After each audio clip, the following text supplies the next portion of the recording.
o que a gente entende estar vivendo, né, são as ondas secundárias do grande evento que teve, que foi a pandemia. Né? Assim, a gente passou por um evento bíblico. Né? Eu gosto muito de usar essa expressão porque dá a dimensão exata do que aconteceu. Assim, foi um evento bíblico que acontece em séculos. Assim, né? Tem um livro que eu acho fantástico que cruzou a nossa vida durante esse ano que se chama The Great Wave, que é um cara que é um historiador que analisa a história do mundo através das ondas inflacionárias. São 4 grandes ondas, assim, são umas coisas meio, né, incríveis e a pandemia foi uma delas. Só que a tecnologia avançada de produção de vacina e a reação de política econômica suavizaram muito esse evento catastrófico que aconteceu. Né? A vacina reduzindo a mortalidade da doença e a reação econômica reduzindo o colapso que poderia ter sido. Assim, né? Pô, a gente ficou parado dentro de casa um ano. Imagino que normalmente teria sido para a economia. Né? Pô, quebradeira de empresa, a gente não viu essas coisas acontecendo. Por quê?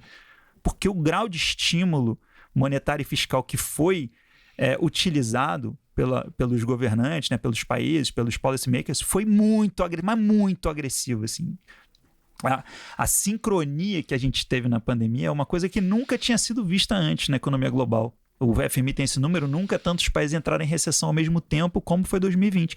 Mas também nunca tantos países fizeram estímulos monetários e fiscais nessa magnitude como a gente viu em 2021. Então, o choque de demanda que o mundo sofreu por conta desses estímulos é o que está reverberando ainda na economia. Então, assim, as pessoas às vezes me perguntam, mas você acha que foi errado a reação da política econômica? Não acho, porque foi muito bem sucedida para a dor social. Né? Às vezes a gente esquece, mas a política econômica, o Keynes, quando inventou a macroeconomia, essas coisas foram criadas, essas soluções foram trazidas para suavizar os ciclos econômicos, porque os ciclos eles são muito bruscos e brutos. Né? Uhum. Então, quando você tem um ciclo de baixa, você gera uma destruição econômica muito sofrida para a sociedade, desemprego, fome. Então, toda a ciência de política econômica, da macroeconomia, é para suavizar esse ciclo, para fazer com que as quedas sejam mais suaves e que nas altas também você segure um pouco. E o que essa política econômica fez foi suavizar a pandemia. Então, ela foi muito bem sucedida no que ela se propôs, mas tem as consequências. E a consequência é a inflação, e ela é uma inflação estrutural, por conta do tamanho desse estímulo. Né? A gente olha para os números, assim, eu gosto muito dessa figura figura gráfica, assim, que facilita o entendimento dessa história, que é a saída da crise de 2008, né, que é a Great Financial Crisis, que foi esse grande evento que a gente viveu. Eu estava na mesa, operando no mercado e tal, e foi super intenso. Né? A grande dúvida era se o capitalismo sobreviveria ou não, mas a recuperação do desemprego americano, que foi para 10%, né, o desemprego pulou para 10%, gerou uma super recessão, ele demorou 10 anos para sair de 10% para 3,5%. Né? Foi uma retomada muito lenta. E a inflação, o Core PCE, que é a medida do Fed, nunca ultrapassou 2%. Então você teve uma retomada muito lenta, mas nunca colocou em risco a inflação. Uhum. Esse foi um pouco o trade-off. Né? Não colocamos a inflação em risco, mas foi uma recuperação lenta. Quando veio a pandemia, minha interpretação é que os policymakers olharam para a retomada de 2008 e falaram assim, essa retomada foi muito lenta, nunca teve o risco de inflação, a inflação nunca piscou. A gente não tem que ter medo de inflação, vamos com tudo. O desemprego americano na pandemia chegou a 15%, caiu para os mesmos 3,5% em 2 anos. E não teve quebradeira, né? Então, assim, em 2 anos, saiu de 15 para 3,5, enquanto na crise anterior demorou 10 anos. Então, essa velocidade da retomada foi resultado do grau de estímulo que foi dado. Só que esse negócio bagunçou a economia. E a gente está nessa dúvida de qual é o tamanho da bagunça que esse troço gerou, sabe? E a gente não sabe a resposta. Né? Os modelos econômicos, que era, né, a grande maneira de você medir o tamanho desses deslocamentos econômicos, eles quebraram, né? Assim, eu fico muito surpreso quando eu vejo a turma falando, não, o meu modelo está mostrando que vai ter uma desaceleração no 3º trimestre. Cara, assim, o que a gente viveu foi um evento bíblico, né? Assim, não é uma coisa, rotineira. Se o seu modelo é bíblico, né? É o modelo do Primeiro Testamento ou do Segundo, né? É isso.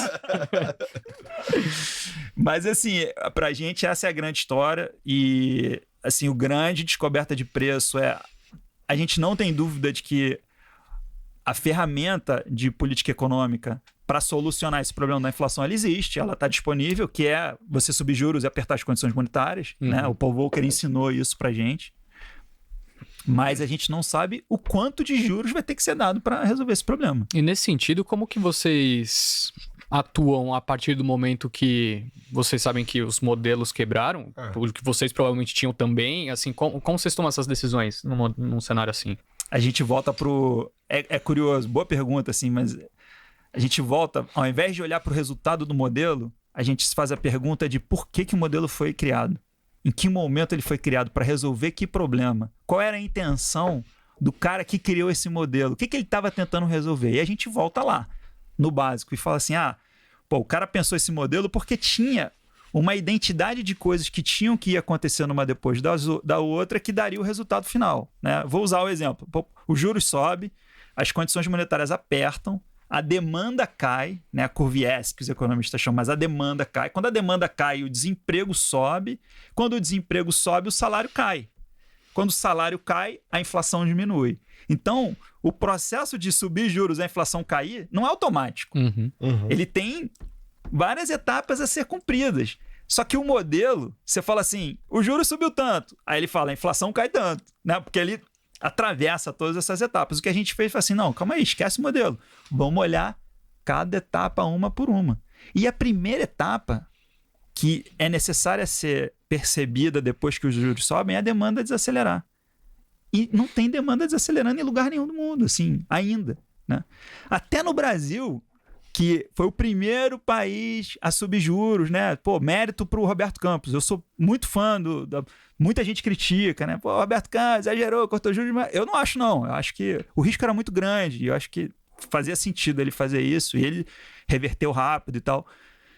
Mas mesmo o Brasil, a grande métrica que o mercado sempre olhou, né? O mercado de juros, eu sou cara de juros e tal, é assim, é o tal do juros ex ante, que é basicamente quanto o juros de um ano está precificando, menos o quanto a inflação, o mercado acha que vai ser a inflação de um ano. Essa diferença te dá o juros real ex ante de um ano.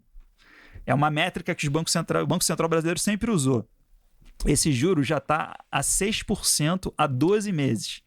O lag de política monetária, que é assim, o tempo que demora para os juros bater na demanda, ele é normalmente entre 3 e 4 meses. Já faz 12 meses que o juros real está em 6. Ninguém tem dúvida conceitualmente de que o 6 é restritivo. Mas a demanda segue acelerando, o desemprego segue caindo.